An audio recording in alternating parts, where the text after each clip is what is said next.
आज हम Saint Vincent सरागोसा के बारे थोड़ी जानकारी हासिल करेंगे। हम विश्वास की आंखों से एक शानदार दृश्य दिख रहे हैं। पवित्र शहीद विंसेंट हर जगह विजय रहा। वह अपने शब्दों में विजय था, उसके दर्द सहा उसमें विजय था, अपने कष्टों में विजय था, आग में जलने पर विजय था, लहरों में डूबने पर भी वो विजय था। वो हमेशा विजयी रहा। ऐसे ही संत अगस्तीन उसके बारे में थोड़ा जानकारी देते हैं कि सरागोसा के संत विंसेंट की बहुत प्रशंसा करते थे। उपरोक्त उदाहरण अगस्तीन द्वारा इस संत व्यक्ति की वीरता, आस्था और गवाही पर दिए गए 5 मौजूदा उपदेशों में से एक हमने लिया है। बताते हैं कि उनकी शहादत 300 के दशक की शुरुआत में चर्च के डायोस्लेशन के भयंकर उत्पीड़न के दौरान हुई थी।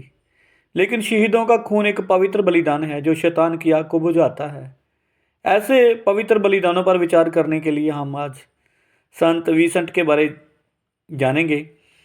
संत विंसेंट का जन्म स्पेन में हुआ था और उन्हें प्रोटोमेट्रिर की उपाधि दी गई थी, जो दर्शाता है कि वह डेबियन पृथ्वी पर मसीह के लिए मरने वाला पहला या प्रोटो व्यक्ति थे। उनके जीवन के बारे में बहुत कम जानकारी मिलती है, लेकिन सेंट अगस्तीन की गवाही उनके चरित्र पर प्रकाश डालती है। कई शुरुआती संतों के बारे में कहानियां हैं, लेकिन हम जानेंगे संत विंसेंट के बारे में। स्पेन के सरागोसा के बिशप वलेरियस को बोलने में दिक्कत थी, जिसके कारण उन्होंने पहले डीकन विंसेंट को नियुक्त किया, जो बहुत अच्छे व्यक्ति थे, और अपना निजी उपदेशक बनाया।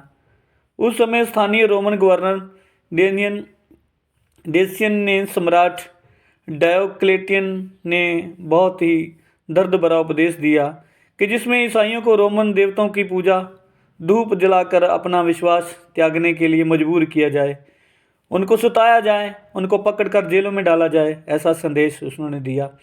बुजुर्ग बिशप और उनके डीकन दोनों को डेसियन ने गिरफ्तार कर लिया और कैद कर लिया। जेल में रहते हुए डीकन विंसेंट ने बिशप से कहा, पिता, अगर आप मुझे उपदेश दें तो मैं बोलूँगा, प्रचार करूँगा। बिशप ने जवाब दिया, बेटा, जैसे कि मैंने तुम्हें परमेश्वर के वचन की विस्तृत जानकारी के लिए सौंपा था, इसलिए मैं अब तुम्हें उस विश्वास के लिए कहता हूँ, उपदेश देता हूँ, जिसका हम बचा करते हैं। विंसेंट को बस इतना ही चाहिए था। उसी क्षण पवित्र शास्त्र के बाद शब्द विंसेंट में पूरे हुए, जब वे तुम्हें सौंप देंगे तो इस बारे में चिंता मत करो कि तुम्हें कैसे बोलना या कैसे कहना है। तुम्हें उसी क्षण बताया जाएगा कि तुम क्या कहोगे, क्योंकि बोलने वाला तुम नहीं हो, परंतु तुम्हारे पिता का आत्मा तुम्हारे द्वारा बोलेगा। ऐसे ही उपयाजक ने यातना और मृत्यु के सामने शांति के साथ अपना उपदेश दिया। राज्यपाल स्वयं क्रोध से पीड़ित था। कहते हैं कि विंसेंट को कोड़े मारे गए, रैंक पर फैलाया गया, आग की भट्ठी से बांधा गया, लोहे की हुक से घायल किया गया, गर्म लोहे से जलाया गया और फिर टूटे हुए कांच के टुकड़ों पर जो फर्श पूरा भरा हुआ था उस पर लटा दिया गया, फेंक दिया गया। इन सब के बावजूद विंसेंट शांत रहे, क्योंकि उसे उन लोगों से डर नहीं था जो शरीर को मारते हैं लेकिन आत्मा को नहीं मार सकते। कहते हैं कि निक्स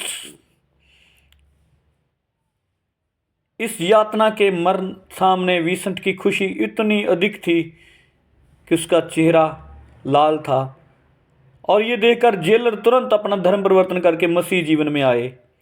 गवर्नर का काम अभी पूरा नहीं हुआ था। सताना, उत्पीड़ना देने के बाद भी उसने विंसेंट को आराम करने के लिए एक नरम बिस्तरा दिया ताकि वो आराम करें और अपना ईश्वरीय को त्याग दें।